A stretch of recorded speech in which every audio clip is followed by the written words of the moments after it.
Hey guys, this is Luigi Rocks 2014 bringing you my 24th walkthrough, Mario Kart 64. This is one walkthrough, another one of these walkthroughs that I've been meaning to do for quite some time and just never got around to doing it until now. I know a lot of you guys are probably going to be asking for Nintendo Switch walkthroughs and all that stuff, and I am planning on doing that soon. There are a few games on Switch that I do plan to do, just not right now. But for now, Mario Kart 64 is what I will be doing. It's not a very long walkthrough. In fact, it's only going to be 4 videos short since there's only 4 cups that I'd have to show you guys. So other than that, it's going to be a really short walkthrough. And also, you guys have also been requesting me to do 1080p walkthroughs, and that is pretty much what I will be doing. So, yeah. Anyways, I don't know what the heck I'm doing here. Oh, yeah, I was checking to see, what I was missing. I've actually beaten this game before, in case anyone's wondering. I just never really... I ended up getting a different copy of this game because the one I had before was not in very good condition, and I found a better copy of Mario Kart 64 in better condition.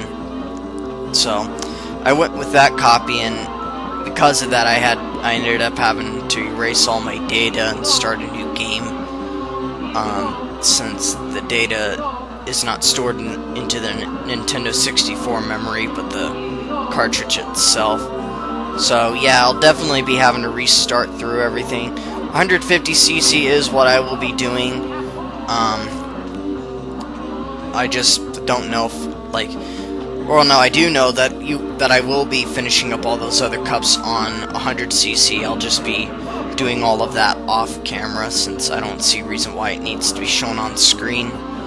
So yeah, you will see at the end of the walkthrough that I do end up getting the new title screen, or the other title screen at the end. Whereas it turns out, you don't necessarily, I guess, have to beat mirror mode, but it just is nice to do that, so that way you do get the new title screen. So yeah, that's definitely something I'll be looking into doing, or that you will be seeing. As far as actually mirror mode itself goes, or extra mode or whatever, I probably won't be showing that off because when I asked you guys if I should do mirror mode in Mario Kart 8, none of you guys really didn't seem to care that much, so for this game I definitely will not be showing mirror mode. So if anyone asks for that, don't bother. This is pretty much all I'll be showing. Just all 4 cups in 150cc. Now, I don't plan to get first place in every race, just enough to where I can at least get the trophy at the end. So that's the plan. So that's Luigis Raceway, and whenever you get first place, you get 9 points in each track, and there's 4 tracks per cup. In Super Mario Kart, it used to be 5 tracks per cup, but they eventually reduced it to 4 when they came out with later Mario Kart games. And Mario Kart 64 was basically what started the concept of 4 racetracks per cup. It basically was actually the start of a lot of things. It was the start of a 4-player Mario Kart, the start of the mirror mode saga, where mirror mode be added to a lot of the games. Yeah, it was pretty much what really made Mario Kart, really what started things off with Mario Kart. Super Mario Kart, I guess you could say, was a bit of a rough start in the Mario Kart series, but as 64 came out, that was when the series started to gradually get better. So now, in this level, we're on Moo Moo Farm, which comes back in Mario Kart DS. As far as me doing a walkthrough on that goes, that may not be for a while, because I would like to try to do a 150cc walkthrough on that.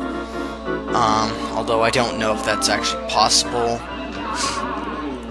it really probably wouldn't be easy for me, especially with how everything is set up for my camera and everything. So, most likely I may not be doing a 150cc walkthrough of Mario Kart DS, but possibly 100cc like Mario Kart 7. Yeah, so like I said, I'm not gonna attempt to get first place in every race. I guess second place is fine, but most of the racetracks I'm gonna be mostly making an attempt to get first place, simply because I just don't want to have to go through the trouble of not actually getting the trophy at the end. So majority of the tracks you'll probably be seeing me trying to get first place. So that being said, our next track is Koopa Beach, which a lot of you guys will probably remember this stage. This and Luigis Raceway came back in Mario Kart 7, which, yeah, I did do a walkthrough on that. So this track should be familiar to a lot of you guys, to those who did see the walkthrough, or to anyone who's played this game in general. Right now these computers are being very stubborn. You're actually going to see later on in the walkthrough that the game does actually get more and more tedious as we go along. Like right now, this is basically the easy part of the game, but starting from like the Flower Cup or Special Cup, the game actually starts to get really difficult. And when I say difficult, I mean difficult as in having a hard time being able to maintain first place, or just spinning out of control in a lot of parts, getting hit by stuff that logically makes no sense. One of the biggest examples would be getting hit by computers. When you get hit, when you hit a computer, like crash into them, it basically spins you out of control, which I think is really stupid. I don't really think that sort of thing should happen. Thankfully, though, in Mario Kart 8, they did fix that problem in that game, where instead of just spinning out of control whenever you crash into a computer player or anyone in general, you basically just get like a sort of like booster or something like that. Basically, you would know what I'm talking about if anyone's actually seen my walkthrough or played the game. But yeah, that pretty much is one of the greatest things I actually liked about Mario Kart 8. Probably more than any other Mario Kart 8 is, yeah, it basically fixed nearly pretty much almost all the other things that the other games had, like all the problems it had, like all the bugs and glitches.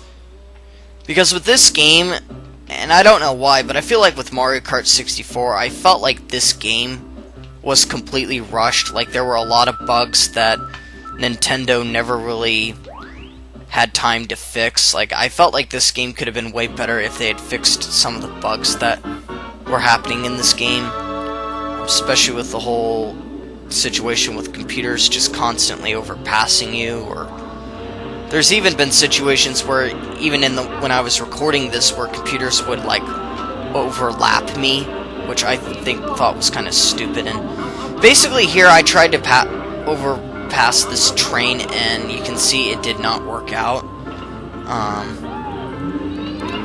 Although I do think it's kind of stupid though that I kept spinning out of control like that and with no way to recover from that. Like this was one of the parts I don't like about Katamari Desert, is the stupid train section. And yeah, you may also remember this from Mario Kart 7 as well. This was another stage that came back into it. Pretty much almost all the stages you're going to be seeing in this walkthrough came back in almost pretty much every Mario Kart game.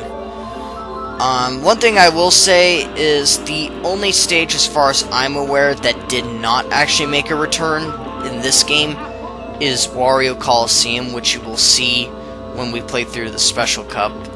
You'll see that Wario Coliseum is the only one that never came back in any reoccurring Mario Kart games. So that's the only stage out of all of the Mario Kart 64 stages that never made its return in any other games. Whereas stages like Katamari Desert, they did make its return. And quite honestly, I think there were a few opportunities where Nintendo could have actually brought back Wario Coliseum, and for whatever reason they chose not to do that, which is very disappointing. I felt like they could have done that so that way the whole Mario Kart 64 stages were done. But, you know, it's whatever, you know. There is a new Mario Kart game that was set to come out on phone called Mario Kart Tournament, and I don't really plan on doing a walkthrough on that game since I've been told that there's not going to be a Nintendo Switch port of it, and I'm not doing the phone version because my phone doesn't do so well with games, and I don't really have a recorder that lets me record videos directly off my phone. There might be a special program to it, but even if that's the case, it really doesn't matter since my phone cannot play games. But anyways, that's Katamari Desert, and that's pretty much the end of the Mushroom Cup. So, really disappointing part is I can't actually skip this cutscene, and it's really annoying because usually when I show these ceremony scenes, I usually only show them like near the end of the walkthrough. I don't like to show them in every video because I think it just gets really annoying seeing it one after another. But yeah, basically I got first place, and that's pretty much the end of that. I may have not gotten first place on all the tracks, but like I said, you don't really get anything special for winning first place in all 4 tracks. So I don't really see the point in even trying if you're not going to win anything from it. Because in games like Mario Kart Super Circuit or Mario Kart Wii or 7 or 8, you actually do get something for winning first place in all 4 tracks, which is rankings, like 3 stars, 1 star, A ranks, or just something around those lines. But that being said, that's the end of this video, and I'll see you guys in the Flower Cup. Peace out, guys, and I'll see you all next time.